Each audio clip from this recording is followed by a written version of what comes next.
আজকে অত্র অনুষ্ঠানে আমার আলোচনার সংক্ষিপ্ত বক্তব্যের বিষয়বস্তু,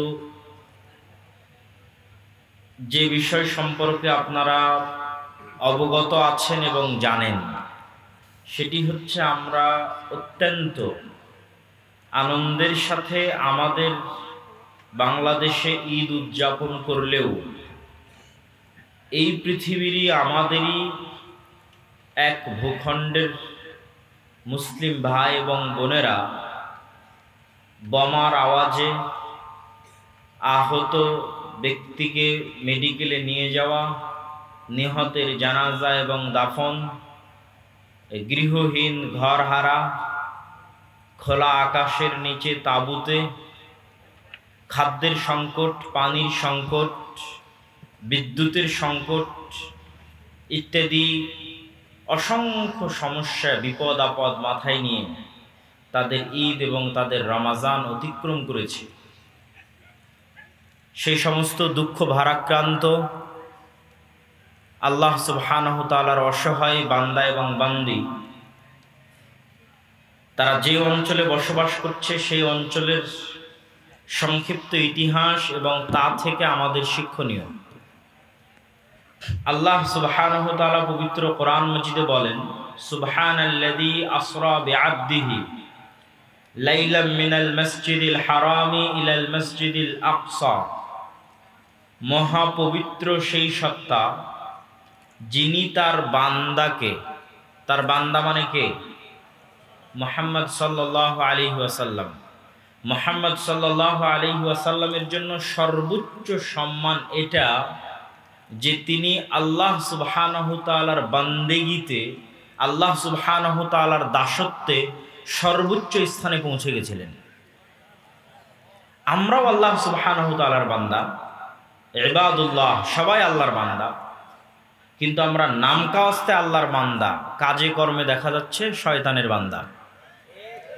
তাহলে রাসূল সাল্লাল্লাহু আলাইহি ওয়াসাল্লামের সর্বশ্রেষ্ঠ সম্মান এটি যে তিনি আল্লাহ সুবহানাহু তাআলার বান্দেগী এবং দাসত্বের সর্বশীর্ষ চূড়ায় পৌঁছে গেছেন। এই জন্য আল্লাহ তাকে নিজের বান্দা হিসেবে সম্বোধন করছেন। তো আল্লাহ সুবহানাহু তাআলা তার বান্দাকে রাতের বেলা সফর করিয়েছেন। রাতের বেলা সফরকে আরবিতে বলা হয় ইসরা, আসরা, রাতে সফর করিয়েছেন। কোথায় থেকে? মিনাল মসজিদিল হারাম, মসজিদে হারাম মক্কা থেকে, ইলাল মসজিদিল আকসা, দূরবর্তী মসজিদ পর্যন্ত। আকসা শব্দের অর্থ হচ্ছে দূরবর্তী। যেহেতু মক্কা থেকে মসজিদে আকসা দূরে, এই জন্য মক্কার মানুষ মসজিদে আকসাকে মসজিদ আকসা বলতো, যে দূরের মসজিদ হিসেবে সম্বোধন করত। সেটি আল্লাহ সুবহানাহু ওয়া তাআলা কোরআনে তুলে ধরেছেন। কোন মসজিদ আকসা? এই পয়েন্টটা হচ্ছে আমাদের জন্য আজকের এই আলোচনার মূল অংশ, যে কারণে আয়াত তুলে ধরা। আল্লাযী বারাকনা হাওলাহ, যেই মসজিদে আকসার চারিদিক আমি আল্লাহ বরকত দিয়ে ঘিরে দিয়েছি। আল্লাহু আকবার। সেই বরকত সীমাবদ্ধ না সীমাহীন, তা আল্লাহ সুবহানাহু ওয়া তাআলা কোরআন মাজিদের আরেক আয়াতে বলছেন, ওয়ানাজ্জাইনাহু ওয়া লূতান। আমি এই মাটিতে, যেই মাটির কথা আমরা এখন বলছি মসজিদ আকসা এবং তার পার্শ্ববর্তী অঞ্চল, এই মাটিতে আমি আশ্রয় দিয়েছি কাকে? ইব্রাহিমকে এবং লূতকে। ওয়ানাজ্জাইনাহু ওয়া লূতান ইলাল আরদিল্লাতি, ওই মাটিতে আশ্রয় দিয়েছি বারাকনা ফিহা লিল আলামিন। ইব্রাহিম এবং লূতকে ওই মাটিতে আশ্রয় দিয়েছি যেখানে বরকত রেখেছি সারা পৃথিবীর মানুষের জন্য। আল্লাহু আকবার। আল্লাহ সুবহানাহু ওয়া তাআলা কোরআনে বলছেন, আমি অনুবাদ করছি, বারাকনা ফিহা লিল আলামিন। যেই মাটিতে আমি আল্লাহ বরকত রেখেছি সীমাবদ্ধ নয়, শুধু ফিলিস্তিনবাসীর জন্য নয়, শুধু মসজিদে আকসা এবং তার পার্শ্ববর্তী মানুষদের জন্য, লিল আলামিন, সমগ্র পৃথিবীবাসীর জন্য বরকত রেখেছি। আর ইব্রাহিম এবং লূতকে কিভাবে আশ্রয় দিলেন? আলাইহিমা সালাতু ওয়াস সালাম। লূত আলাইহিস সালাতু ওয়াস সালামের ঘটনা তো আপনারা জানেনই, যে মসজিদে আকসা বা জেরুজালেম থেকে দূরবর্তী কোনো অঞ্চলে লূত আলাইহিস সালাতু ওয়াস সালামের শহর ছিল। বর্তমান গবেষকদের দাবি অনুযায়ী জর্ডান বা জর্ডানের ডেড সি অঞ্চল, যেই শহরকে পাপাচারের কারণে আল্লাহ সুবহানাহু ওয়া তাআলা উল্টিয়ে দিয়েছিলেন। আলিয়াহা সাফেলাহা, যার উঁচু স্থান নিচু করে দিয়েছেন এবং নিচুটা উঁচু করে দিয়েছেন, উল্টিয়ে দিয়েছেন, এবং তাদের উপর বৃষ্টি বর্ষণ হয়েছে, আগুনের অগ্নিবৃষ্টি বর্ষণ হয়েছে। তো এই ধ্বংসযজ্ঞ চালানোর পর লূত আলাইহিস সালাতু ওয়াস সালামকে আল্লাহ কোথায় আশ্রয় দিলেন? লূত আলাইহিস সালামকে যে আল্লাহ বাঁচালেন, তার সাথে থাকা ঈমানদারদের বাঁচালেন, তো আল্লাহ বলছেন আমি তাদেরকে এই ধ্বংস থেকে বাঁচিয়ে এই পবিত্র ভূমিতে আশ্রয় দিয়েছি, যেটা মসজিদ আকসা এবং তার পার্শ্ববর্তী অঞ্চল। আর একজন কাকে আশ্রয় দিয়েছি? ওয়ানাজ্জাইনাহু, হায়ের মার্জি হচ্ছে ইব্রাহিম, ইব্রাহিম আলাইহিস সালাতু ওয়াস সালামকে আশ্রয় দিয়েছি। কিভাবে? ইব্রাহিম আলাইহিস সালাতু ওয়াস সালামের পিতৃস্থল হচ্ছে বর্তমান ইরাকের রাজধানী বাগদাদ থেকে অনতিদূরে, যেই বাগদাদকে আল্লাহ সুবহানাহু ওয়া তাআলা কোরআন মাজিদে বলেছেন বাবেল, ওমা উনজিলা মিনাল মালাকাইনি, আল্লাহ দুইজন ফেরেশতা অবতীর্ণ করেছিলেন হারুত এবং মারুত নামে, বিবাবেল, বাবেল নগরীতে অবতীর্ণ করেছিলেন। সেই বাবেলকেই আজকে বলা হয় বাগদাদ। এই বাগদাদ বা বাবেল নগরীর নিকটবর্তী কোনো অঞ্চল হচ্ছে ইব্রাহিম আলাইহিস সালাতু ওয়াস সালামের পিতৃপুরুষের আবাসস্থল। যখন ইব্রাহিম আলাইহিস সালাতু ওয়াস সালামের পিতা তাকে তার বাড়ি থেকে বের করে দিলেন, তথা বাগদাদ থেকে বের করে দিলেন, তথা ইরাক থেকে বের করে দিলেন, তখন আল্লাহ কোরআনে বলছেন আমি ইব্রাহিমকে আশ্রয় দিয়েছি এই পবিত্র মাটিতে। আল্লাহু আকবার।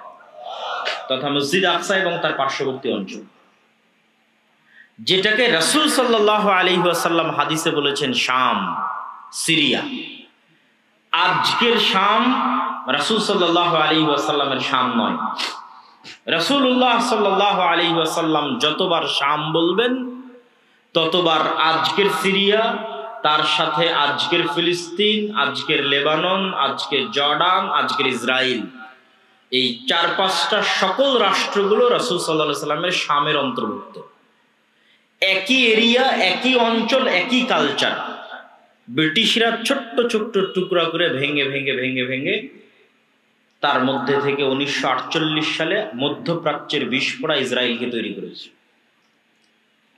যেমনভাবে 1947 সালে এই বিশাল মুসলমানদের ভারত উপমহাদেশকে ভেঙে টুকরো করে হিন্দুত্ববাদী ভারত তৈরি করেছে, ঠিক মুসলমানদের বিশাল আরব স্বাধীন অঞ্চলকে ভেঙে টুকরো টুকরো করে ইসরায়েলকে তৈরি করেছে। 1 বছরের ব্যবধান, 1947 এবং 1948। আর আল্লাহ সুবহানাহু ওয়া তাআলা আবার পবিত্র কোরআনে বলছেন, যা কাকতালীয়ভাবে মিলে গেছে।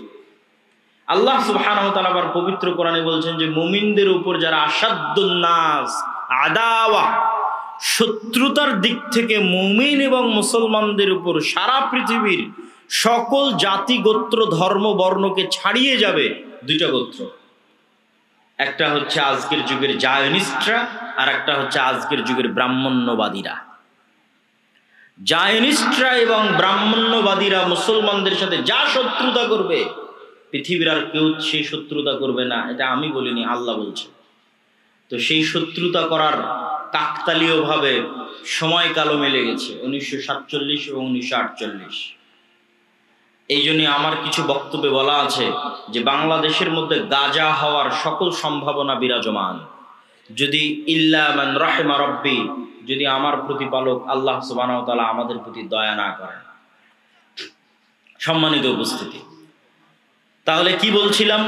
আলোচনা করছিলাম এই মাটির পবিত্রতা, এই মাটির মহত্ব সম্পর্কে। এই মাটিকে যে পবিত্র মাটি হিসেবে ঘোষণা করা হয়েছে, সেটিও আল্লাহ সুবহানাহু ওয়া তাআলা পবিত্র কোরআনে ঘোষণা করেছেন।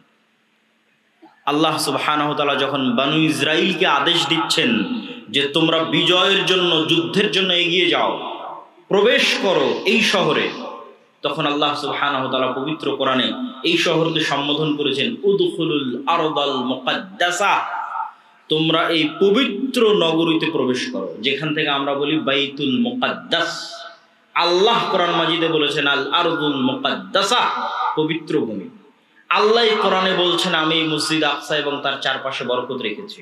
মহান আল্লাহ সুবহানাহু ওয়া তাআলা কোরআন মাজিদে বলছেন এই মাটিতে সমগ্র পৃথিবীর জন্য বরকত রেখেছি।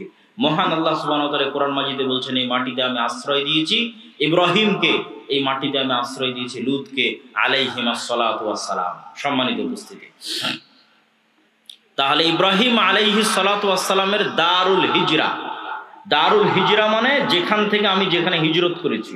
মুহাম্মদ সাল্লাল্লাহু আলাইহি ওয়াসাল্লাম মক্কা থেকে মদিনায় হিজরত করেছেন, এই জন্য মদিনা শেষ নবী মুহাম্মদ সাল্লাল্লাহু আলাইহি ওয়াসাল্লামের দারুল হিজরা। এই জন্য মদিনার প্রতি মুহাম্মদ সাল্লাল্লাহু আলাইহি ওয়াসাল্লামের ভালোবাসা ছিল সীমাহীন। এই জন্য ইসলাম কিয়ামত পর্যন্ত টিকে থাকবে, কোথাও যদি না থাকে মদিনায় থাকবে। ঠিক মুহাম্মদ সাল্লাল্লাহু আলাইহি ওয়াসাল্লাম তার পিতা ইব্রাহিমের দারুল হিজরা, ইব্রাহিম আলাইহিস সালাতু ওয়াস সালামের দারুল হিজরা শাম সম্পর্কে, হক যেমন মদিনায় থাকবে, হক তেমন শামে থাকবে, তার ভবিষ্যৎবাণী করতে গিয়ে রাসূলুল্লাহ সাল্লাল্লাহু আলাইহি সাল্লাম বলেন আল্লাহুম্মা বারিক লানা ফি শামিনা, হে আল্লাহ আপনি আমার পিতা ইব্রাহিমের দারুল হিজরা সিরিয়াতে বরকত দান করুন।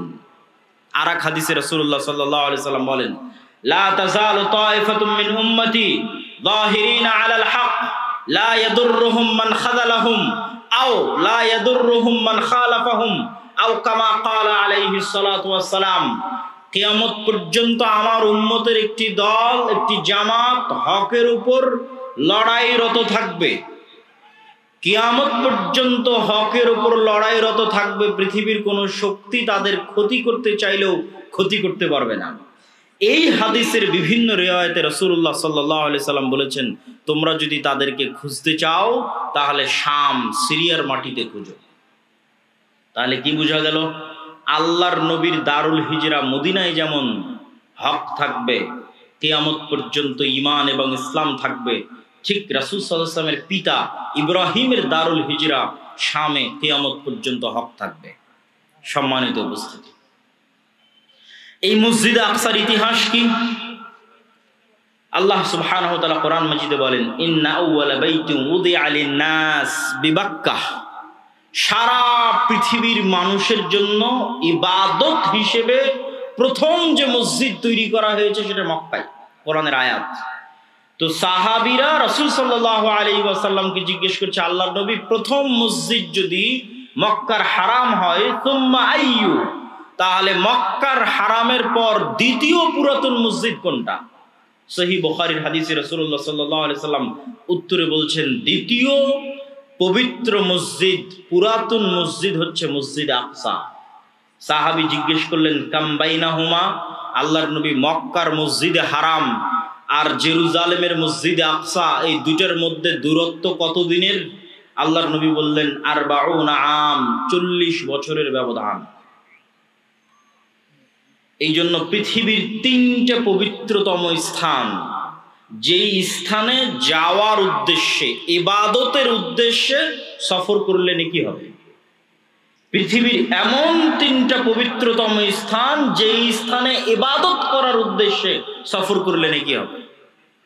এই 3টে পবিত্রতম স্থানের একটা হচ্ছে মক্কার মসজিদে হারাম, একটা মদিনার মসজিদে নববী, আর একটা জেরুজালেমের মসজিদে আকসা। কিন্তু দুর্ভাগ্য আমাদের, হতভাগা আমাদের জেনারেশন, কেননা আমাদের পূর্বপুরুষরা এই সৌভাগ্যে মণ্ডিত ছিলেন যে তারা হজ সফরে গেলে একসাথে 3টা পবিত্র মসজিদেই সালাত আদায়ের সুযোগ পেতেন।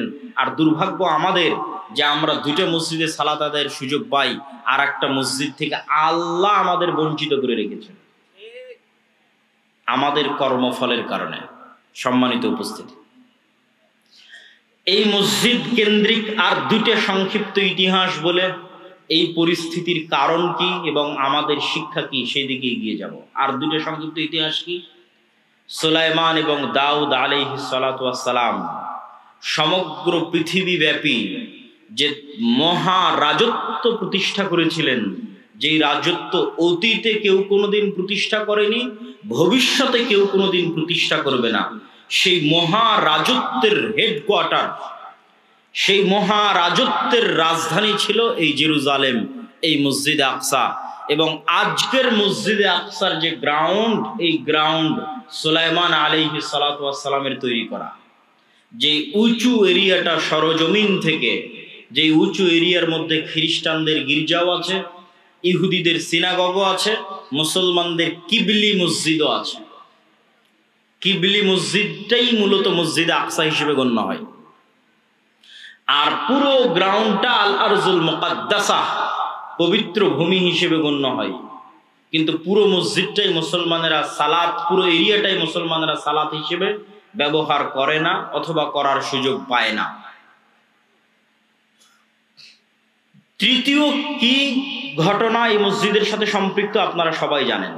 একটা বললাম দাউদ এবং সুলাইমান আলাইহিস সালাতু ওয়াস সালামের রাজত্বের রাজধানী, হেডকোয়ার্টার। তিনি জিনদের দিয়ে এই মসজিদ তৈরি করিয়েছেন। কোরআনে আল্লাহ সুবহানাহু ওয়া তাআলা বলছেন, সুলাইমান আলাইহিস সালাতু ওয়াস সালামের মৃত্যুবরণ অনেক দিন হয়ে গেছে, তারপরও জিনেরা বুঝতে পারেনি যে তিনি মারা গেছেন, কার্যক্রম চলতে থেকেছে। দ্বিতীয় ঘটনা হচ্ছে, বর্তমান বিশ্বের যেই ধর্মের অনুসারী সবচেয়ে বেশি, কাগজে কলমে নামকা ওয়াস্তে, প্র্যাকটিক্যাল নয়, সেটা যে খ্রিস্টান ধর্ম। প্র্যাকটিক্যাল একজনও খুঁজে পাওয়া মুশকিল যে খ্রিস্টান, প্রকৃত খ্রিস্টান ধর্মের অনুসারী প্র্যাকটিক্যাল একজনও খুঁজে পাওয়া যাবে না। কিন্তু নামকা ওয়াস্তে কাগজে কলমে খ্রিস্টান ধর্মের পরিচয় দেয় এই দিক থেকে পৃথিবীর সর্ববৃহৎ ধর্ম। এই পৃথিবীর সর্ববৃহৎ ধর্মের যিনি নবী ঈসা আলাইহিস সালাতু ওয়াস সালাম, বর্তমান পৃথিবী, ঈসা আলাইহিস সালাতু ওয়াস সালামের জন্ম জেরুজালেমে। এবং ঈসা আলাইহিস সালাতু ওয়াস সালামের মা মারিয়াম আলাইহাস সালাতু ওয়াস সালাম যেই মসজিদের খেদমত করতেন, সেই মসজিদ মসজিদ আকসা। আল্লাহু আকবার। এবং মারিয়াম আলাইহাস সালাতু ওয়াস সালাম যখন তার সন্তানকে প্রসব করছেন নির্জন অঞ্চলে গিয়ে মসজিদে আকসা থেকে, এবং পুনরায় যখন শহরে প্রবেশ করছেন এবং তার কোলে তার দুধের সন্তান, মানুষ তাকে জিজ্ঞেস করছে, মা কানা আবুকা ইমরাআ সাউইন ওয়া মা কানাত উম্মুকি বাগিয়া, তোমার পিতা তো খারাপ মানুষ ছিল না, তোমার মাও ব্যভিচারী ছিল না, তাহলে এই অবৈধ সন্তান কোথায় থেকে? নাউজুবিল্লাহ। তখন মারিয়াম আলাইহিস সালাতু ওয়াস সালাম ফাআশারাত ইলাইহি, বাচ্চার দিকে ইশারা দিচ্ছেন যে বাচ্চার সাথে কথা বলো। তখন তারা উত্তরে বলতেছে যে ওই ব্যক্তির সাথে কিভাবে কথা বলবো, মান কানা ফিল মাহদি সাবিয়্যা, যে এখন মায়ের কোলে দুধ পান করে, তার সাথে কথা বলার ঠাট্টা করা একই কথা। এই কথা বলাও শেষ হওয়া, ঈসা আলাইহিস সালাতু ওয়াস সালাম কোল থেকে বলে উঠছেন, ইন্নী আব্দুল্লাহ আতানিয়াল কিতাবা ওয়া জাআলানি নাবিয়্যা, আমি আল্লাহর বান্দা, আল্লাহ আমাকে কিতাব দিয়েছেন, আল্লাহ আমাকে নবী করেছেন। তো বললাম খ্রিস্টানেরা একজনও প্র্যাকটিক্যাল খ্রিস্টান নয় কেন? যার নবী মুখ খুলেই বলছে আমি আল্লাহর বান্দা, তাকে তারা বানিয়ে দিয়েছে আল্লাহর সন্তান। নাউজুবিল্লাহ। ঈসা আলাইহিস সালাম মুখ খুলেই বলছেন ইন্নী আব্দুল্লাহ, আমি আল্লাহর বান্দা, তাকে বানিয়ে দেওয়া হয়েছে আল্লাহর সন্তান। তাহলে কিভাবে প্র্যাকটিক্যাল খ্রিস্টান হতে পারে? ঈসা আলাইহিস সালাতু ওয়াস সালাম বলতে বলতে বলছেন, ওয়া আওসানি বিসসালাতি ওয়াজ যাকাতি মা দুমতু হাইয়া, আমার আল্লাহ আমাকে আদেশ দিয়েছেন আমি যতদিন বেঁচে থাকবো, মা দুমতু হাইয়া, যতদিন বেঁচে থাকবো ততদিন যেন সালাত আর যাকাত আদায় করি। আল্লাহু আকবার। আমাদের নবীর কথা বলছি না, ঈসা আলাইহিস সালাতু ওয়াস সালামকেও আল্লাহ শুরুতেই মুখ দিয়ে যে কথা পবিত্র কোরআনে আল্লাহ উল্লেখ করছেন, তিনি উচ্চারণ করেছেন। মায়ের কোলে ছোট বাচ্চা, তখনও দুইটা জিনিস ছুটে যায়নি, একটা সালাত আর একটা যাকাত। সম্মানিত উপস্থিতি, এখানে একটু ছোট্ট বিরতি দিয়ে একটু সাইড লাইনের দু একটা কথা বলে আবার ফিরে আসতেছি। এখানে আর একটা ছোট্ট জিনিস আমাদের শিখার আছে, সেটা কি জানেন? সেটা হচ্ছে আজকের ইউরোপ এবং আজকের আমেরিকা, এখনো, অতীতে তো আরো বেশি ছিল এই রেসিজম, বর্ণবাদ, কালার, গায়ের রঙের উপর যে বর্ণবাদ প্রতিষ্ঠিত হয়েছে, যে রেসিজম প্রতিষ্ঠিত হয়েছে, এটা এখনো প্রকাশ্যে মাঝে মধ্যেও দেখা যায়, অন্তরে প্রায় সবাই লালন করে। যখন উঠা বসা করবেন, সাক্ষাৎ করবেন, কথা বলবেন, তখন সেটা বুঝতে পারবেন। আর অতীতে তো আরো বেশি ছিল, কালো, নিগ্রো, আফ্রিকানদের তারা গোলাম হিসেবে ব্যবহার করেছে, যুগের পর যুগ, কালের পর কাল, শুধু গায়ের চামড়া কালো হওয়ার কারণে। তো এখান থেকে শিক্ষণীয় কি? ঈসা আলাইহিস সালাতু ওয়াস সালামের জন্ম ইউরোপে হচ্ছে না আমেরিকায় হচ্ছে? ঈসা আলাইহিস সালাতু ওয়াস সালামের জন্ম ইউরোপের কোন রাষ্ট্রে হচ্ছে আর আমেরিকার কোন রাজ্যে হচ্ছে? ঈসা আলাইহিস সালাতু ওয়াস সালামের জন্ম হচ্ছে আরব ভূমি ফিলিস্তিনের জেরুজালেম শহরে। তাহলে ঈসা আলাইহিস সালাতু ওয়াস সালামের গায়ের রং ইউরোপিয়ান আমেরিকানদের মতো? কথা বলেন, ইউরোপিয়ান আমেরিকানদের মতো না। ঈসা আলাইহিস সালাতু ওয়াস সালামের গায়ের রং মুহাম্মদ সাল্লাল্লাহু আলাইহি ওয়াসাল্লামের মতো, ইব্রাহিম আলাইহিস সালাতু ওয়াস সালামের মতো, মেটে সাদা, শ্যামা সাদা, ধবধবে হলদে যে সাদা ইউরোপিয়ান এবং আমেরিকানদের গায়ের রং, যেটা নিয়ে তারা গর্ব করে, সেটা তাদের নবীরই গায়ের রং নয়। তারা যাকে নবী হিসেবে বিশ্বাস করে সেই নবীর গায়ের রং সেটা না। তাদের নবী একজন এশিয়ান, তাদের নবী একজন অ্যারাবিয়ান, তাদের নবী একজন সেমেটিক। সম্মানিত উপস্থিতি, ইব্রাহিম আলাইহিস সালাতু ওয়াস সালামের সন্তান ঈসা আলাইহিস সালাতু ওয়াস সালাম। এবার আমরা আসি, এই যে মহাপবিত্র ভূমি, এই মহাপবিত্র ভূমি আমাদের হাতছাড়া হয়েছে কেন? কিভাবে হাতছাড়া হলো? একটা ছোট্ট ঘটনা বলে সেই কারণের বিশ্লেষণে চলে যাব। ওমর ইবনুল খাত্তাব রাদিয়াল্লাহু তাআলা আনহু যখন জেরুজালেম বিজয় করেন, তখন আবু উবাইদা ইবনুল জাররাহ চিঠি লিখেছেন আমিরুল মুমিনিন খলিফাতুল মুসলিমিনের কাছে। সেই দিন জেরুজালেম ঘেরাও করে রেখেছিল যতজন মুজাহিদ, তার মধ্যে 4000 শুধু ছিল সাহাবী, 4000 শুধু ছিল সাহাবী যারা জেরুজালেম ঘেরাও করে রেখেছিলেন। চিঠি লেখা হয়েছে, আপনি নিজে উপস্থিত হলে চাবি হস্তান্তর হবে, আপনি নিজে উপস্থিত না হলে চাবি হস্তান্তর হবে না। তো ওমর রাদিয়াল্লাহু তাআলা মদিনা থেকে রওনা করেছেন প্রায় 1200 থেকে 1500 কিলোমিটারের পথ জেরুজালেমে পৌঁছার উদ্দেশ্যে। তো যখন তিনি পৌঁছাচ্ছেন, সহিহ সূত্রে প্রমাণিত যে তখন তিনি উটের যে লাগাম আছে সেই লাগাম ধরে টানছিলেন, আর তার গোলামকে উটের পিঠে বসিয়ে রেখেছিলেন, আর তার পোশাক ছিল জীর্ণ শীর্ণ। তো আবু উবাইদা ইবনুল জাররাহ হন্তদন্ত হয়ে ওমর রাদিয়াল্লাহু তাআলার নিকটে ছুটে গেছেন। ছুটে গিয়ে বলছেন যে ইন্নার রওমা ইয়ানজুরু ইলাইনা নাজরাতা কিল্লাহ, আজকে আপনি যে পোশাক পরে এসেছেন আর যে অবস্থায় প্রবেশ করছেন আমিরুল মুমিনিন, আজকে জানেন কি বিজয় হচ্ছে? রোমান এম্পায়ারের সবচেয়ে বড় তীর্থস্থল, রোমান এম্পায়ারের সবচেয়ে বড় তীর্থস্থল জেরুজালেম আপনি বিজয় করছেন। হাজার হাজার পাদ্রী এখানে অপেক্ষমান আছে। আজকে আপনি যে অবস্থায় উপস্থিত হয়েছেন, এটা তো মুসলমানদের মান সম্মান নষ্ট করে দিবে। ওমর রাদিয়াল্লাহু তাআলা বলছেন, তুমি না বলে অন্য কেউ যদি এই কথা বলতো আমি কষ্ট পেতাম না। আমরা জাহিলি যুগে দুনিয়ার কোনো মানুষ আমাদের চিনত না। আজকে মরুভূমির এক রাখালকে আল্লাহ সুবহানাহু ওয়া তাআলা কোথায় নিয়ে গেছে? একজন অপরিচিত, অজানা, অচেনা মরুভূমির একজন ব্যক্তিকে আল্লাহ সুবহানাহু ওয়া তাআলা আজকে এমন জায়গায় নিয়ে গেছে যে তার হাতে রোমান এম্পায়ারের সবচেয়ে বড় তীর্থস্থল জেরুজালেম বিজয় হচ্ছে। এই সম্মান, পোশাক আশাক, কাপড় চোপড়, ধন দৌলত ইত্যাদি দিয়ে আসেনি। আ'আজ্জানাল্লাহু বিল ইসলাম, কোন রিওয়ায়াতে আছে বিকিতাবিল্লাহ, আল্লাহ আমাদেরকে সম্মান দিয়েছে কোরআনের অনুসরণের কারণে, ইসলামের অনুসরণের কারণে। বলেন আল্লাহু আকবার। তাহলে মুসলমানেরা জেরুজালেম শক্তি দিয়ে, ক্ষমতা দিয়ে, বুদ্ধি দিয়ে, কৌশল দিয়ে জেরুজালেম বিজয় করেনি। আল্লাহ ভরসা, আল্লাহ ভীরুতা দিয়ে জেরুজালেম বিজয় করেছে। আজকে মুসলমানদের কাছে শক্তির অভাব নাই। আজকে 57টা মুসলিম দেশের যা শক্তি, এই সকল শক্তি একত্রিত করলে আমার মনে হয় না উমাইয়া শাসন আমলে, আমার মনে হয় না আব্বাসীয় শাসন আমলে, আমার মনে হয় না খোলাফায়ে রাশিদিনের শাসন আমলে এর 60% শক্তি মুসলমানদের ছিল।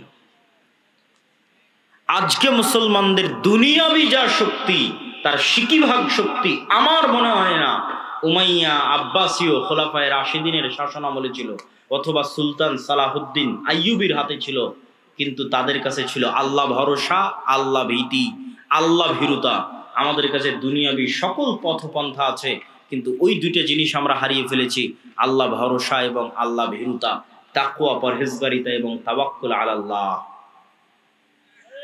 সম্মানিত উপস্থিতি, মুসলমানদের আজকের এই অবস্থাকে আমি আমার বহু বক্তব্যে তুলনা করেছি যে আজকের মুসলমানেরা এই যুগের বানু ইসরাইল, এবং তুলনার মানদণ্ডটা কি সেটা দিয়ে এই বক্তব্যের শিক্ষার দিকে এগিয়ে যাচ্ছি। কিভাবে আমরা এই দাসত্ব এবং এই গোলামি থেকে মুক্তি পাবো সেটার দিকে এগিয়ে যাচ্ছি।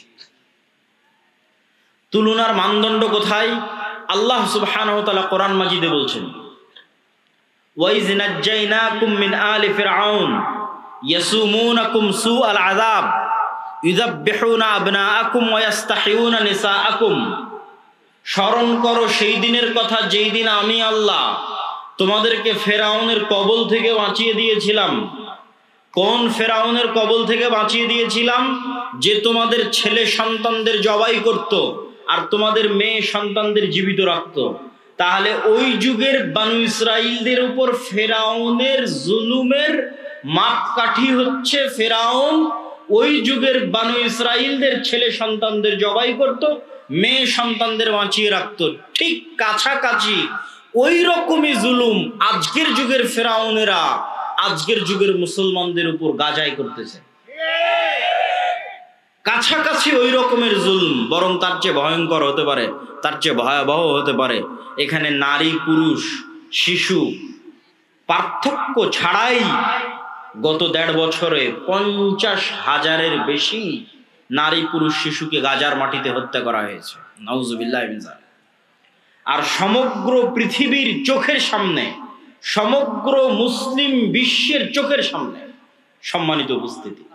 তাহলে আমি বলছি আজকের যুগের মুসলমানেরা আজকের যুগের বানু ইসরাইল, ওই যুগের বানু ইসরাইলের উপর যেভাবে ফেরাউনের জুলম এবং অত্যাচার চলত।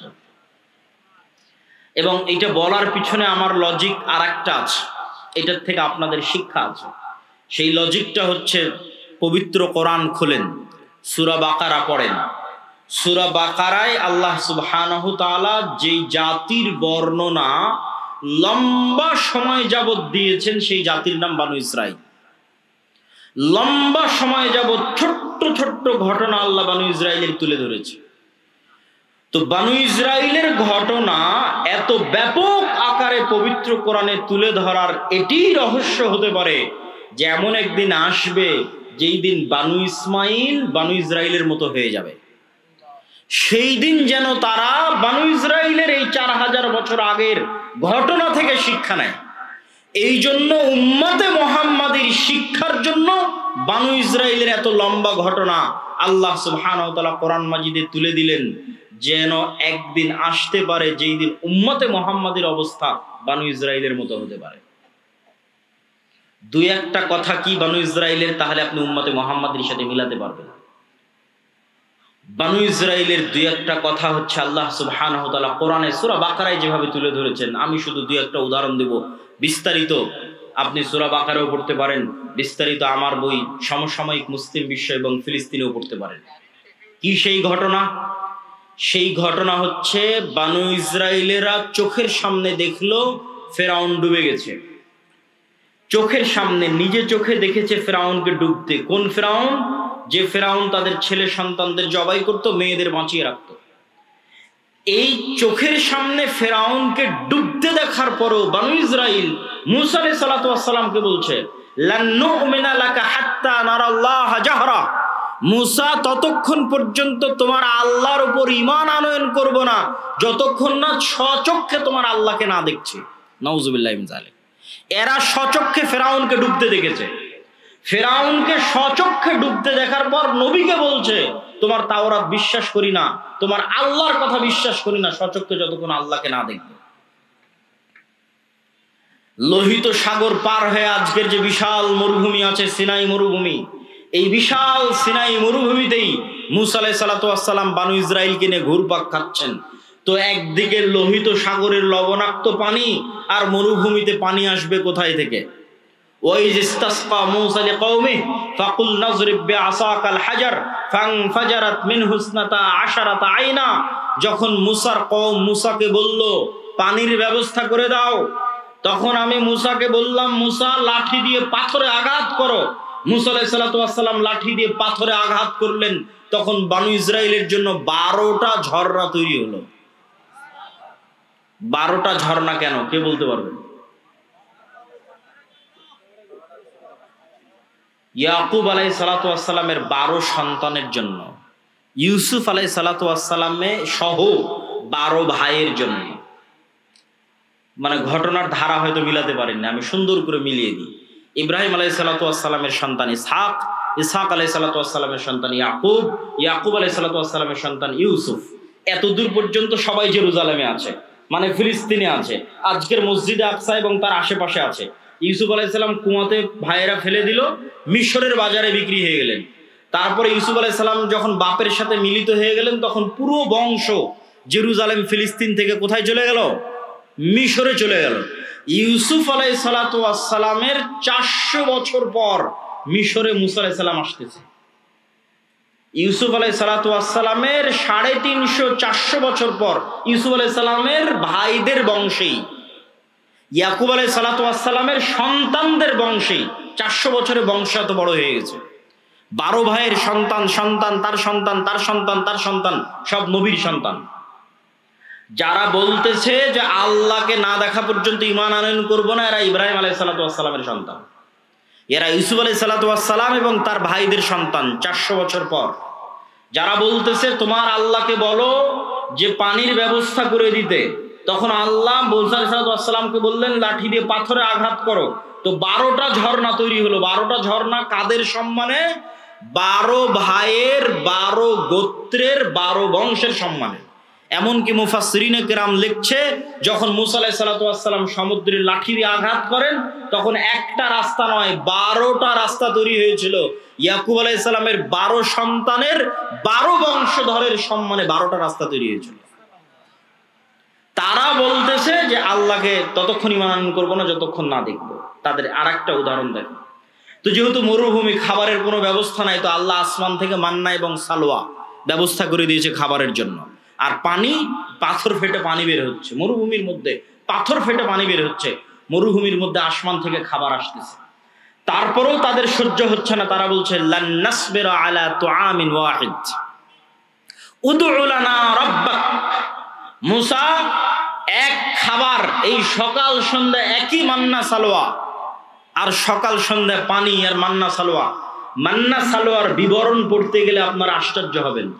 আজকের পৃথিবীর সবচেয়ে দামি মাশরুম, যেটা কেজি বাংলাদেশি টাকায় 4 থেকে 5 লক্ষ টাকা, আজকের বাংলাদেশি টাকায় পৃথিবীর যেটা সবচেয়ে দামি মাশরুম, বিশেষ সময়ে বিশেষ কালে উৎপাদিত হয়, সেই মাশরুম আর বিশেষ এক পাখির গোস্ত হচ্ছে মান্না সালোয়া, যার 1 কেজির দাম বাংলা টাকায় 4 থেকে 5 লক্ষ টাকা।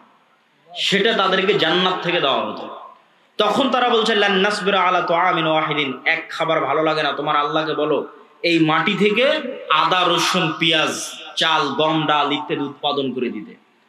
তখন আল্লাহ সুবহানাহু ওয়া তাআলা বলছেন ঠিক আছে, এগুলো উৎপাদন করার জন্য তো শস্য, সবুজ শ্যামল জমি লাগবে, আছে আজও ফিলিস্তিন শস্য শ্যামল সবুজ জমি, প্রচুর পরিমাণে জাইতুন উৎপাদন হয় আজও ফিলিস্তিনে, তিন উৎপাদন হয় প্রচুর পরিমাণে।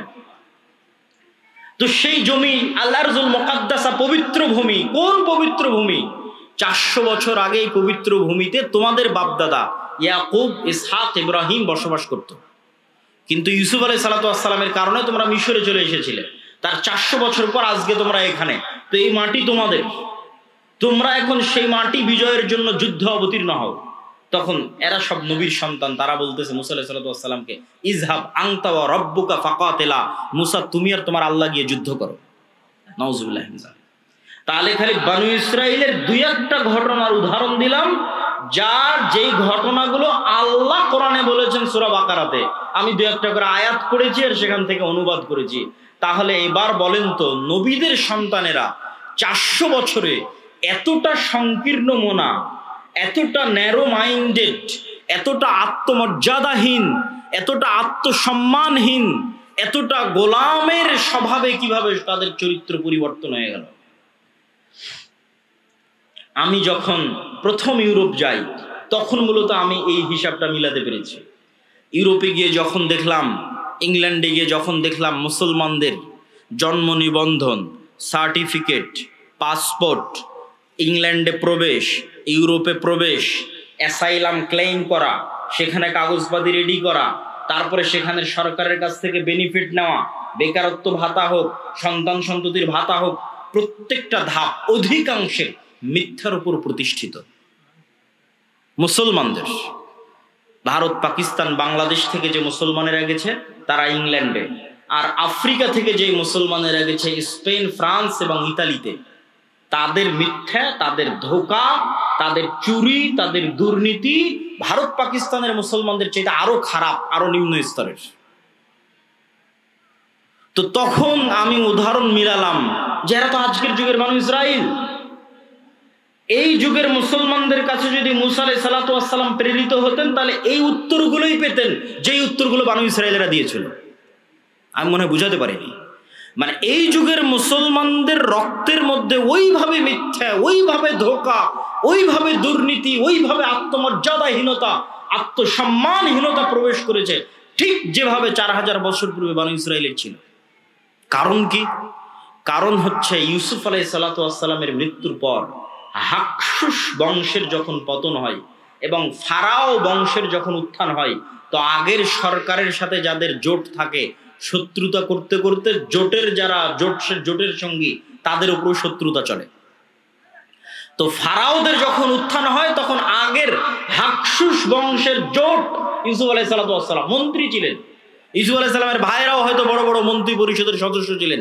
তখন ফারাওরা যেমন হাকসুসদের উপর জুলুম চালায়, ঠিক তেমন বানু ইসরাইলদের উপর জুলুম চালায়। জুলুম আরো বাড়ে কেন? যে কোনো পাদ্রী, যে কোনো ধর্মীয় জ্ঞান, জ্যোতিষী সব বলে ফারাও তোমাদের ক্ষমতা ধ্বংস যদি হয় এই বানু ইসরাইলদের হাতে ধ্বংস হয়ে যাবে। তখন আরো ভয়, আরো আতঙ্ক, আরো অত্যাচার। তো দীর্ঘ 300 বছরের জুলম, অত্যাচার এবং গোলামির জীবন, গোলামি করতে করতে চরিত্র নষ্ট হয়ে গেছে। গোলামি করতে করতে কিভাবে চরিত্র নষ্ট হয় তার উদাহরণ কি? এখানে 2 জন গোলামের মধ্যে যদি আমি একটা রুটি নিক্ষেপ করি, তাহলে তারা 2 গোলাম রুটি নিয়ে কাড়াকাড়ি করবে। একটা রুটি পাওয়ার জন্য মিথ্যা বলবে, একটা রুটি পাওয়ার জন্য ধোঁকা দিবে, একটা রুটি পাওয়ার জন্য মারামারি লেগে যাবে। এটা জন্মগত স্বভাব তৈরি হবে গোলামদের মধ্যে। ঠিক মুসলমানদের একই অবস্থা হয়েছে 190 বছর ব্রিটিশদের গোলামি করার কারণে।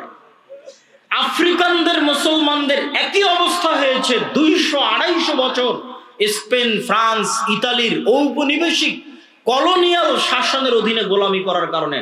গোলামি করতে করতে রক্তের মধ্যে মিথ্যা, ধোঁকা, দুর্নীতি প্রবেশ করেছে। সম্মানিত উপস্থিতি, তাহলে ওই যুগের বানু ইসরাইল আর এই যুগের মুসলমানদের সাথে মিলে গেলে একটা কথা সামারি সারমর্ম হিসেবে বের হয়ে আসে যে নবীর সন্তানদের চরিত্র ধ্বংস হয়েছে গোলামির কারণে, উম্মতে মুহাম্মাদির চরিত্র ধ্বংস হয়েছে গোলামির কারণে। আর এর বিপরীত কি ঘটেছে? এর বিপরীত, মুসা আলাইহিস সালাতু ওয়াস সালামকে আল্লাহ যদি ফেরাউনের বাড়িতে না নিয়ে যেতেন, আর মুসা আলাইহিস সালাতু ওয়াস সালাম যদি বানু ইসরাইলের সাথে মানুষ হতো, তাহলে মুসা আলাইহিস সালামের রক্তের মধ্যেও গোলামির স্বভাব তৈরি হয়ে যেত। মুসা আলাইহিস সালাতু ওয়াস সালামকে আল্লাহ পূর্ণ আত্মমর্যাদা, আত্মসম্মানের সাথে মানুষ করার জন্য রাজার বাড়িতে পাঠিয়ে দিয়েছেন। তাহলে মুসা আলাইহিস সালামের স্বাধীন চেতা মনোভাব ঠিক থাকবে। স্বাধীন চেতা মনোভাবের প্রমাণ কোথায়? মুসা আলাইহিস সালাতু ওয়াস সালাম একদিন দেখতেছে, একদিন জুলুম হতে দেখেছে। একদিন কি? ফারাওদের একদল অনুসারী বানু ইসরাইলের একদল অনুসারীর উপর অত্যাচার করতেছে। তো একদিনের দেখা অত্যাচার মুসা আলাইহিস সালাম সহ্য করতে না পেরে এক থাপ্পড় দিয়ে ফারাওয়ের ওই ব্যক্তিকে ওখানেই তিনি হত্যা করে দিয়েছেন। কেন? তার মধ্যে স্বাধীন চেতা, আত্মমর্যাদা, আত্মসম্মান ছিল। যদি বানু ইসরাইলদের সাথে বড় হতেন তাহলে এটাকে উনি জুলুমি মনে করতেন না। এটা তো আমার ভাগ্যে, তাকদিরে, আমরা এইভাবেই বড় হয়েছি, এভাবেই গোলামি দেখেছি, কে বাধা দিতে যাবে? বাধা দিতে গেলে বিপদে পড়বো। কিন্তু যখন উনি নেতা, তখন জুলুমের বিরুদ্ধে আওয়াজ উঠিয়েছেন, মিথ্যার বিরুদ্ধে, অত্যাচারের বিরুদ্ধে আওয়াজ উঠিয়েছেন। সম্মানিত উপস্থিতি, এই পুরো আলোচনার সারমর্ম আল্লামা ইকবালের একটি কবিতা। আল্লামা ইকবাল বলছেন, সাবাক ফিরসে পড়া, সাদাকত কা, শুজাআত কা, আদালত কা, লিয়া জায়েগা তুঝসে কাম, দুনিয়া কি ইমামত কা। মুসলমানেরা, তোমাদের মধ্যে আনুষ্ঠানিকতা, ইসলামের সব আনুষ্ঠানিকতা আছে। সাহারি, ইফতারি কত সুন্দর করে মসজিদে আপনারা করেছেন, ঈদের সালাত বিশাল মাঠে আদায় করেছেন, ইতিকাফ হয়েছে, লাইলাতুল কদর হয়েছে, সমাজ থেকে ফিতরা বন্টন হয়েছে, কতজন উমরা করতে যাচ্ছে, কতজন হজ করতে যাচ্ছে, আনুষ্ঠানিকতার অভাব নাই। কিন্তু কোথায় সমস্যা? আনুষ্ঠানিকতার অভাব নাই, কিন্তু সমস্যা আল্লামা ইকবাল বলছেন তোমরা নতুন করে সত্য বলা শিখো, নতুন করে সাহসী হওয়া শিখো, নতুন করে ন্যায় প্রতিষ্ঠা করা শিখো, তাহলে আল্লাহ তোমাদেরকে দুনিয়ার নেতা বানিয়ে দিবে। কেননা এই গুণগুলোর উপর নবীদের জন্ম হয়েছে, মুসা আলাইহিস সালামের জন্ম হয়েছে, মুহাম্মদ সাল্লাল্লাহু আলাইহি সাল্লামের জন্ম হয়েছে, ঈসা আলাইহিস সালামের জন্ম হয়েছে। এই গুণের উপর জন্মগত গুণ। এই জন্য ঈসা আলাইহিস সালামের কথা বলতে গিয়ে রাসূল সাল্লাল্লাহু আলাইহি সাল্লাম বলেছেন, লা তাকুমুস সাআহ হাত্তা ইয়ানজিলা ঈসা ইবনে মারইয়াম, ততদিন পর্যন্ত কিয়ামত হবে না যতদিন না মারিয়ামের ছেলে ঈসা পৃথিবীতে নেমে না আসছে। আর মারিয়ামের ছেলে ঈসা হাকামান মুকসিতা, সমগ্র পৃথিবীতে ন্যায় বিচার প্রতিষ্ঠা করবে। আল্লাহু আকবার। তাহলে এই রাষ্ট্রে ইসলামের ব্র্যান্ডিং ন্যায় বিচার, রাষ্ট্রে ইসলামের ব্র্যান্ডিং ন্যায় বিচার আল্লাহর নবী করে দিলেন। তো আমাদের মধ্যে ন্যায় বিচার প্রতিষ্ঠার গুণই নাই জন্মগত, তাহলে আমরা কিভাবে নেতা হব? এখানে দুই একটা উদাহরণ দিব আপনাদের বুঝার সুবিধার্থে। বাংলাদেশে গত 16 বছর এরকম অসংখ্য ওসি, ডিসি, এসপি, মন্ত্রী, মিনিস্টার ছিল যাদের 80%-এর বেশি এরকম জালসা সম্মেলনের প্রধান অতিথি, বিশেষ অতিথি হয়েছে না হয়নি? হয়েছে। গত 16 বছর এরকম অসংখ্য ওসি, ডিসি, এসপি, মন্ত্রী, এসিল্যান্ড, সাব রেজিস্ট্রার ছিল যাদের অন্তত 70%-এর বেশি উমরা করেছে। আমার আইডিয়া যে অন্তত 50%-এর বেশি উমরা করেছে, আর অন্তত 30-40% হবে নামাজি, আর অন্তত 2 থেকে 5% হবে মুখে দাঁড়িয়ে আছে এবং কপালে কড়া পড়ে গেছে। কিন্তু ওই যে ঈসা আলাইহিস সালামের জন্য আল্লাহর নবী যে শব্দ ব্যবহার করলো, যে ঈসা আলাইহিস সালাম যেই দিন পৃথিবীতে আসবে সমগ্র পৃথিবীতে ন্যায় প্রতিষ্ঠা করবে। তো এই যে মুসলমানেরা নামাজি, হাজি, উমরাকারী, দানবীর, জালসার প্রধান অতিথি, বিশেষ অতিথি, এরা নিজ নিজ দায়িত্বের জায়গায় কত পার্সেন্ট ন্যায় প্রতিষ্ঠাকারী এবং সত্যবাদী ছিল? কত পার্সেন্ট নিজ নিজ দায়িত্বের জায়গায় সত্য প্রতিষ্ঠাকারী, ন্যায় প্রতিষ্ঠাকারী ছিল? এটাই হচ্ছে গোলামের স্বভাব। আমাদের মধ্যে আনুষ্ঠানিকতা আছে, কিন্তু আমরা যে নেতা হব সেই নেতৃত্বের যোগ্যতা আমাদের মধ্যে বিকাশ ঘটেনি, যেটা আল্লামা ইকবাল বুঝতে পেরেছিলেন। আর একটা উদাহরণ দেই, আপনাদের এখানেও এমন মানুষ বসে আছে, অত্র অঞ্চলে আছে, অত্র গ্রামে আছে, যে হয়তো হাজি, ওমরাকারী, নামাজি, কিন্তু তার বোনকে তার পিতার সম্পত্তিতে ন্যায়ের সাথে ভাগ দেয়নি। ন্যায়ের সাথে ভাগ দেওয়া মানে একদল আছে ভাগ থেকেই বঞ্চিত করেছে, আর একদল আছে ভাগ দিয়েছে ন্যায়ের সাথে দেয়নি। যেটা বেশি দামি রাস্তার পাশে ফরওয়ার্ড জমি সেটা নিজে নিয়েছে, যেটা কম দামি, কম আবাদ হয়, পানিতে ডুবে থাকে, সেটা বোনকে দিয়েছে। তাহলে যে ব্যক্তি তার পরিবারে ন্যায় প্রতিষ্ঠা করতে পারলো না, আল্লাহ কিভাবে তাকে রাষ্ট্রের ন্যায় প্রতিষ্ঠার যোগ্য মনে করবে? আমাকে উত্তর দেন। কেননা রাষ্ট্রে ইসলাম যাওয়া মানে ন্যায় বিচার প্রতিষ্ঠা হওয়া। দলিল ঈসা আলাইহিস সালাম সম্পর্কে আল্লাহর নবী যা বললেন এক বাক্যে ব্র্যান্ডিং করলেন। তাহলে রাষ্ট্রে ইসলাম মানে ন্যায় বিচার। তো মুসলমান লিল্লাহে তাকবীরতে রাষ্ট্রে ইসলাম নিয়ে যাবে, তো সেই মুসলমান তো তার পরিবারে ন্যায় প্রতিষ্ঠা করতে পারেনি, তাহলে আল্লাহ কিভাবে ওই মুসলমানকে রাষ্ট্রে ন্যায় প্রতিষ্ঠার যোগ্য মনে করবেন? অসম্ভব। বরং ওই মুসলমানকে যদি রাষ্ট্রের দায়িত্ব দেওয়া হয়, গত 16 বছর যা দুর্নীতি হয়েছে ওই বেটা তার চেয়ে বেশি দুর্নীতি করবে। কেননা সে যদি তার বোনের সাথে দুর্নীতি করতে পারে, 16 কোটি মানুষের সাথে করতে পারে না? করতে পারে। সম্মানিত উপস্থিতি, ঠিক আপনাদের অঞ্চলে আর একটা বড় অন্যায়, মানুষের সাথে অন্যায় প্রচলিত আছে, সেটা যে ডিমান্ডের ভিত্তিতে, যৌতুকের ভিত্তিতে বিবাহ। নামাজি, হাজি, ওমরাকারী, মাদ্রাসা মসজিদ কমিটির মেম্বার, কিন্তু ছেলেকে বিবাহ দেওয়ার ক্ষেত্রে ডিমান্ড এবং যৌতুকের অভাব নাই। তাহলে সে ওই মেয়ে এবং মেয়ের পরিবারের উপর ন্যায় প্রতিষ্ঠা করতে পারেনি। তো যে তার বৌমা এবং বৌমায়ের পরিবারের উপর ন্যায় প্রতিষ্ঠা করতে পারেনি, তাকে আল্লাহ রাষ্ট্রের ন্যায় প্রতিষ্ঠার যোগ্য মনে করবে? অসম্ভব, ইম্পসিবল। এটা গেল সাধারণ জনগণের কথা। আর প্রথমে গেল যারা রাষ্ট্রের বিভিন্ন দায়িত্বে আছে তাদের কথা। এবার আসেন আলেম ওলামাদের কথা। মসজিদ, মাদ্রাসা, ইসলামী দল, ইসলামী সংগঠন, সব জায়গায় ইসলামের বাহ্যিক আনুষ্ঠানিকতা বিরাজমান আছে। দাড়ি, টুপি, সালাত, সিয়াম, হজ, যাকাত সবকিছু আছে। কিন্তু আপনি আশ্চর্য হবেন যে ন্যায় কতটুকু আছে সেটা যদি খুঁজতে যান পার্সেন্টেজে মিলবে না। দেখবেন যে ইসলামী দলের আমির তার ওই কর্মীকেই ছাঁটাই করে দিয়েছে যেই কর্মী বেশি পরিশ্রম করে, আর ওই কর্মীকে পদ দিয়ে দিয়েছে যে বেশি চামচামি করে। তার মানে সে তার দলে ন্যায় প্রতিষ্ঠা করতে পারে। এবং যেখানে যত মসজিদ মাদ্রাসা দলে গন্ডগোল আছে, আহলে হাদিস হোক হানাফি হোক, মাযহাব মাসলাক নির্বিশেষে যেখানেই দেখবেন গন্ডগোল আছে, ওখানে যে বুঝবেন এখানে ন্যায় পরায়ণতার অভাব আছে। আলেম হতে পারে, হাজি হতে পারে, কিন্তু ন্যায় প্রতিষ্ঠা করতে পারেনি। হয় আমির না হয় কর্মী, দুই দলের যে কোনো এক দল ন্যায় প্রতিষ্ঠা করতে পারেনি। সম্মানিত উপস্থিতি, আর যতক্ষণ ন্যায় প্রতিষ্ঠাকারী, সত্য প্রতিষ্ঠাকারী না হবে, ততক্ষণ আল্লাহর দৃষ্টিতে নেতা হিসেবে যোগ্য বলে বিবেচিত হবে না। তো আল্লাহর দৃষ্টিতে নেতা হিসেবে যোগ্য বলে বিবেচিত হলে আল্লাহ রাষ্ট্র ক্ষমতার দায়িত্ব দেবে। এই জন্য আমি উদাত্ত আহ্বান জানাবো যে আজকের এই আলোচনা থেকে আমরা এতটুকু কি শিক্ষা গ্রহণ করতে পারি না যে আমাদেরকে সত্যবাদী এবং ন্যায় প্রতিষ্ঠাকারী হতে হবে? পারি না? একটা হাদিস আপনাদের সামনে পেশ করি। সাবআতু ইযিল্লুহুমুল্লাহ ইয়াওমা লা দিল্লা ইল্লা দিল্লু। 7 শ্রেণীর মানুষকে কিয়ামতের মাঠে আল্লাহ বিশেষ ছায়া দিবেন। তো এই বিশেষ ছায়া দেওয়ার যে 7 শ্রেণীর লিস্ট আছে, এই লিস্টের 1 নম্বরে তাহাজ্জুদ গুজারকে, নফল সিয়াম পালনকারীকে, দানবীরকে, মসজিদে জামাতে সালাত আদায়কারীকে, সকলকে অতিক্রম করে 1 নম্বরে পৌঁছে গেছে ন্যায় প্রতিষ্ঠাকারী, দায়িত্বশীল। কেন? ইমামুন আদিল। কেন? ন্যায় প্রতিষ্ঠা করা আল্লাহর সবচেয়ে বড় গুণ। বলেন আল্লাহু আকবার। আল্লাহ বলছেন আমি আদিল, আমি ন্যায় পরায়ণ, ন্যায় প্রতিষ্ঠাকারী। হারামতু যুলমা আলাইয়া, আমার উপর জুলম করাকে আমি হারাম করে নিয়েছি। পৃথিবীর মানুষ যদি কোথাও ন্যায় বিচার না পায়, তাহলে আমি আল্লাহ কিয়ামতের মাঠে ন্যায় বিচার বুঝিয়ে দেব। তাহলে ন্যায় প্রতিষ্ঠা করা কার গুণ?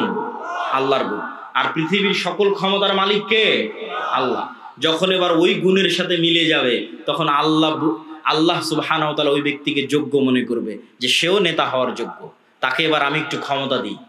তখন মুসলমানদের হাতে এমনি ক্ষমতা চলে আসবে, এমনি রাষ্ট্র ক্ষমতা। যোগ্য হতে হবে রাষ্ট্র ক্ষমতা পাওয়ার আল্লাহর দৃষ্টিতে, মানুষের দৃষ্টিতে বলিনি। ফেসবুকে লাইক পাওয়া, ফলোয়ার পাওয়া, ভোটে দাঁড়ানো, নির্বাচনী ক্যাম্পেইন, এগুলো দিয়ে মানুষের দৃষ্টিতে আমি দায়িত্ব পালনের যোগ্য হতে পারি। কিন্তু আল্লাহর দৃষ্টিতে দায়িত্ব পালনের যোগ্য হতে হলে সত্যবাদিতা, ন্যায় পরায়ণতার মাপকাঠিতে যে উত্তীর্ণ হবে, বাইনি ওয়া বাইন আল্লাহ, আল্লাহর কাছে উত্তীর্ণ হতে পারবে, আল্লাহ ওকে নেতা হওয়ার যোগ্য মনে করবে, আল্লাহ ওকে নেতা বানিয়ে দিবে। সম্মানিত উপস্থিতি, আর এই যে গোলামির নেচার, আপনাদের বিরক্তি হওয়ার আগেই কিন্তু আমি বক্তব্য শেষ করবো। এই জন্য আপনাদের উদাত্ত আহ্বান জানাচ্ছি যে আপনারা আর কিছুক্ষণ, আমার বক্তব্যের সারমর্মের দিকে চলে আসতেছি, শেষের দিকে চলে আসতেছি, আর কিছুক্ষণ ধৈর্যের সাথে শুনুন। সেটি কি? সেটি হচ্ছে এই যে গোলামির যে নেচার এবং স্বভাব, মিথ্যা বলা, এটা গোলামির স্বভাব।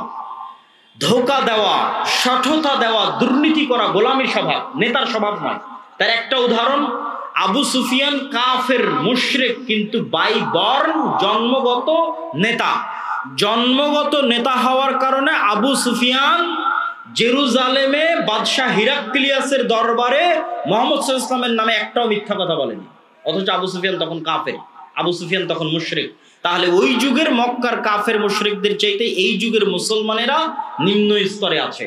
আর এই গোলামির স্বভাবকে জিইয়ে রাখার জন্য, যে মুসলমানদেরকে যে আমরা ইউরোপিয়ানরা 190 বছর ওদের মধ্যে গোলামির স্বভাব ঢুকিয়ে দিয়েছি, এই গোলামির স্বভাবটা জিইয়ে রাখার জন্য এদের মাথার উপর গণতন্ত্র চাপিয়ে দাও।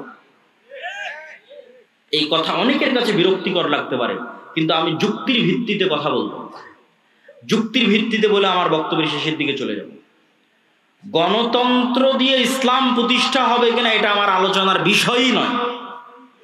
গণতন্ত্র পৃথিবীতে জাস্টিস, ন্যায় প্রতিষ্ঠায় ব্যর্থ একটা শাসন ব্যবস্থা। গত 16 বছর বাংলাদেশের মানুষের উপর জুলম, খুন, গুম, আয়নাঘর গণতন্ত্রের নামে তৈরি করা হয়েছে। আবার এখন ইসলামের নেতা নির্বাচনের যে পদ্ধতি, যে পরামর্শের ভিত্তিতে যোগ্য মানুষকে দায়িত্ব দিয়ে দাও, তো পরামর্শের ভিত্তিতে যে সরকার তৈরি হয় সেই সরকারের ভালো মন্দ পরে, কিন্তু তাদেরকে যে নির্বাচন করা হয়েছে এটার পদ্ধতিটা ইসলামিক।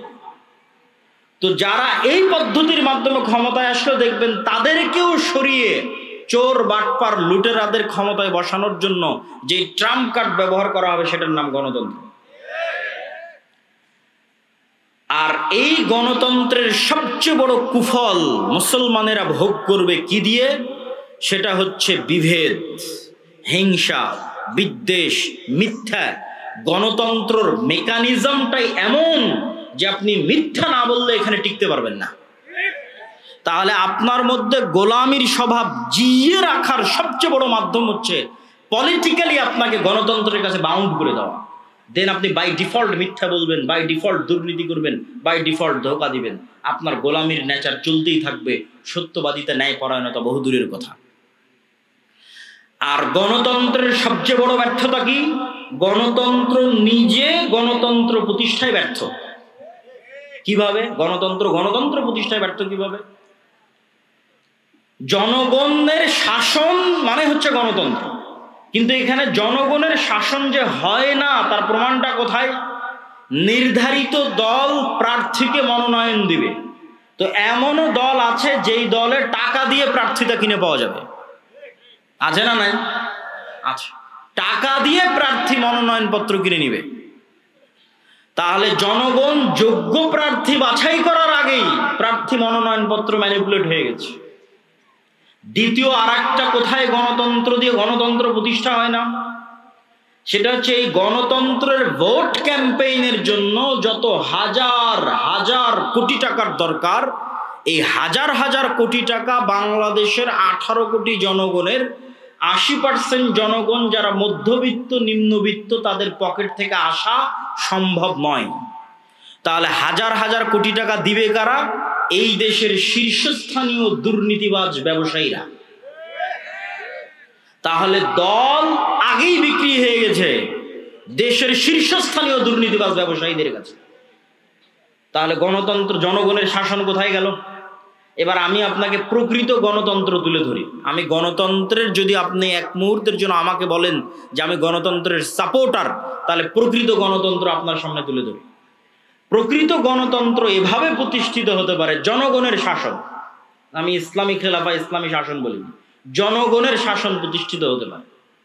আপনাদের এই চাটখিল গ্রামের মানুষ এত বড় স্কুল, এত বড় মসজিদ, এত মাদ্রাসা পরিচালনা করতে পারতেছে, তো এই চাটখিল গ্রামের মানুষ এক জায়গায় একসাথে বসে পরামর্শের ভিত্তিতে তাদের গ্রামের নেতা নির্ধারণ করতে পারে না? পারে না? পারে। তাহলে চাটখিলে একটা নেতা নির্ধারণের জন্য গ্রুপিং, মনোনয়ন, ভোটের দরকার আছে। আপনারা যদি একসাথে একটা মসজিদ চালাতে পারেন, একটা স্কুল চালাতে পারেন, তো একসাথে বসে নেতা নির্ধারণ করতে পারবেন না? পারবেন। খুব সহজ। পরামর্শ যখনই আসবে তখনই সহজ। আর যখনই একজন দাঁড়িয়ে বলবে এই আমি মসজিদের সভাপতি হব, আমাকে কে কে ভোট দিবা, তখন গন্ডগোল, গ্রুপিং শুরু হবে। আর একজন দাঁড়িয়ে বলবে আমি মসজিদের সভাপতি হব, আমাকে কে কে ভোট দিবা। আর যখনই দুই গ্রুপ হয়ে যাবে এবং দাঁড়িয়ে যাবে, তখন এবার টাকা দিয়ে ভোট কেনা শুরু হবে। তো যখন টাকার ভিত্তিতে ভোট বিক্রি হবে, তখন সত্য ন্যায় থাকলো না মিথ্যুক ধোঁকাবাজে পরিণত হলো? মিথ্যুক ধোঁকাবাজে পরিণত হলো। আমি রূপগঞ্জে দেখেছি এবারের নির্বাচনের সময়, রূপগঞ্জে যে প্রত্যেকটা মানুষ টাকার কাছে ভোট বিক্রি করে দিচ্ছে এবং সব প্রার্থীকে বলতেছে আমি আপনাকে ভোট দিব। তখন আমি আরেকবার রিয়ালাইজ করলাম এরা তো সব বানু ইসরাইল, এবং গণতন্ত্র এদেরকে বানু ইসরাইল বানাচ্ছে। শতভাগ মিথ্যুক, শতভাগ দুর্নীতিবাজ একটা কওম তৈরি হচ্ছে। তাহলে শতভাগ মিথ্যুক, শতভাগ দুর্নীতিবাজ একটা কওম কিভাবে কল্পনা করতে পারে আল্লাহ তাদেরকে ইসলাম প্রতিষ্ঠার জন্য মনোনীত করবে? নাউজুবিল্লাহ। কেমনে কল্পনা করতে পারে যে আল্লাহ তাদেরকে ইসলাম প্রতিষ্ঠার জন্য মনোনীত করবে? কেমনে? অসম্ভব, ইম্পসিবল। পৃথিবী উল্টে গেলে অসম্ভব, এটা হবে না। তাহলে একটা ছোট্ট একটা গ্রামের একটা নেতা নির্ধারণের জন্য গ্রুপিং এর দরকার নাই, মনোনয়নের দরকার নাই, কিচ্ছুর দরকার নাই। একসাথে গ্রামবাসী বসে তার নেতা নির্ধারণ করতে পারে। সব একটা ইউনিয়নের সব গ্রামের নেতা একত্রিত হয়ে তার ইউনিয়নের নেতা নির্ধারণ করতে পারে। সব ইউনিয়নের নেতা একত্রিত হয়ে তার উপজেলা, উপজেলা একত্রিত হয়ে তার জেলা, জেলা একত্রিত হয়ে তার দেশ। নিচ থেকে যখন উঠে আসবে তখন গণতন্ত্র। উপর থেকে যখন চাপিয়ে দেওয়া হবে তখন এলিট ক্লাস, দুর্নীতিবাজ ব্যবসায়ীদের শাসন প্রতিষ্ঠা হয়। এটা বাস্তবতা, এটা হিস্ট্রি, এটা হচ্ছে এস্টাবলিশ ট্রুথ, সত্য। সম্মানিত উপস্থিতি, তাহলে মুসলমানদের এই যে মিথ্যার কালচার, দুর্নীতির কালচার, এটার থেকে বের হয়ে আসার একটা পলিটিক্যাল উপায় হচ্ছে গণতন্ত্র থেকে বের হয়ে আসা। আর একটা অর্থনৈতিক দিক থেকে মুসলমানদের মিথ্যা বলা শেখানো হয়, এটা বলে আমার বক্তব্য শেষ করে দিব। সেটা হচ্ছে সুদ। সেটার নাম কি? সুদ। কিভাবে? ইসলামের কর্জের থিওরি যদি আপনি পড়েন, ইসলামিক ফাইন্যান্স পড়তে গিয়ে এটা আমি দেখেছি যে রাসূলুল্লাহ সাল্লাল্লাহু আলাইহি ওয়াসাল্লাম এবং আল্লাহ সুবহানাহু তাআলা, মানুষ মরে যাচ্ছে তখন কর্জ নিবে, মেয়ের বিয়ে দিতে পারতেছে না, অপারেশন হচ্ছে, টাকা নাই, তখন কর্জ নিবে। কিন্তু বিলাসী পণ্যের জন্য কর্জ নিবে, তার কোনো পয়েন্ট কোরআন এবং হাদিসে আমি খুঁজে পাইনি। বিলাসী পণ্য মানে আমার মোটরসাইকেল লাগবে, আমার আইফোন লাগবে, আমার আইপ্যাড লাগবে, আমার পাকা মাটির বাড়ি ভেঙে পাকা বাড়ি তৈরি করা লাগবে, এই বিলাসিতার জন্য লোন নিবে। এটা সুদমুক্ত লোনের কথা বলছি, সুদযুক্ত না। বিলাসী পণ্যের জন্য স্বাভাবিক সুদমুক্ত কর্জ নিবে এর প্রমাণ আমি কোরআন হাদিসে খুঁজে পাইনি। মানুষ কর্জ নিতে পারে যখন বিপদে, সংসার চলে না, মারা যাচ্ছে, অপারেশন হচ্ছে, তখন কর্জ নিতে পারে। গেল 1 নম্বর পয়েন্ট। 2 নম্বর পয়েন্ট হচ্ছে আল্লাহ সুবহানাহু ওয়া তাআলা রাসূল সাল্লাল্লাহু আলাইহি ওয়াসাল্লামকে শিখিয়ে দিয়েছেন সব সালাতে, সব দোয়ায় কর্জ থেকে বাঁচতে চাও। আল্লাহুম্মা আউযু বিকা মিনাল মা'সামি ওয়াল মাগরাম, আল্লাহ লোন থেকে বাঁচতে চাই। তো সাহাবীরা আল্লাহর নবীকে জিজ্ঞেস করছে, এত কেন কর্জ, লোন থেকে বাঁচতে চান? তখন রাসূলুল্লাহ সাল্লাল্লাহু আলাইহি ওয়াসাল্লাম উত্তরে বলছেন, মানুষ যখন কর্জ নেওয়া শুরু করে, মিথ্যা বলা শুরু করে। এই যে আমার বক্তব্যের পয়েন্ট, যেটা কানেক্ট করতে চাচ্ছি, আল্লাহর নবীর হাদিস। মানুষ যখন কর্জ নেওয়া শুরু করে, কি বলা শুরু করে? মিথ্যা বলা শুরু করে। তাহলে আল্লাহর নবী জানেন যে আমার উম্মত যখন মিথ্যার উপর প্রতিষ্ঠিত হবে, তো নেতৃত্বের গুণ হারিয়ে যাবে। মিথ্যা তো গোলামের গুণ, স্লেভ, দাস, কৃত দাসের গুণ। তাহলে যে পরিবার ক্ষুদ্র লোন নিচ্ছে কিস্তিতে, ওর মা মিথ্যা বলছে, ওর বাপ মিথ্যা বলছে, ওর ছেলে মিথ্যা বলছে, পুরো পরিবার মিথ্যার উপরে প্রতিষ্ঠিত হচ্ছে, এই পরিবারকে কিভাবে আল্লাহ চয়েস করতে পারে যে তাদেরকে দিয়ে আল্লাহ রাষ্ট্রের ইসলাম প্রতিষ্ঠা করবে? অসম্ভব। এই জন্য রাসূল সাল্লাল্লাহু আলাইহি ওয়াসাল্লাম জানেন কোথায় কোথায় নেতৃত্বের গুণাবলী ধ্বংস হতে পারে। নেতৃত্বের গুণাবলী সুদে ধ্বংস হতে পারে। সুদ এমন এক ব্যবস্থা যা পৃথিবীর হিন্দু, বৌদ্ধ, ইহুদি, খ্রিস্টান, মুসলমান সবাইকে গোলাম বানাতে পারে। সম্মানিত উপস্থিতি, এই জন্য সমগ্র পৃথিবীতে অন ওয়ার্ল্ড অর্ডার, এক সিস্টেম চলতে হবে। পলিটিক্যালি ডেমোক্রেসি লাগবে, অর্থনৈতিকভাবে সুদ লাগবে। এটাই হচ্ছে জায়রিস্টদের থিওরি। পলিটিক্যালি গণতন্ত্র, অর্থনৈতিকভাবে সুদ। এই দুটের বিরুদ্ধে যেদিন মুসলমানেরা যুদ্ধ করতে পারবে, এই দুটো থেকে যেদিন মুসলমানেরা মুক্ত হয়ে যাবে, ওই দিন মুসলমানেরা গোলামির জিঞ্জির থেকে মুক্ত হয়ে যাবে। আল্লাহ সুবহানাহু ওয়া তাআলা আমাদের কবুল করুক। আল্লাহুম্মা আমিন। ওয়া আখিরু দাওয়ানা।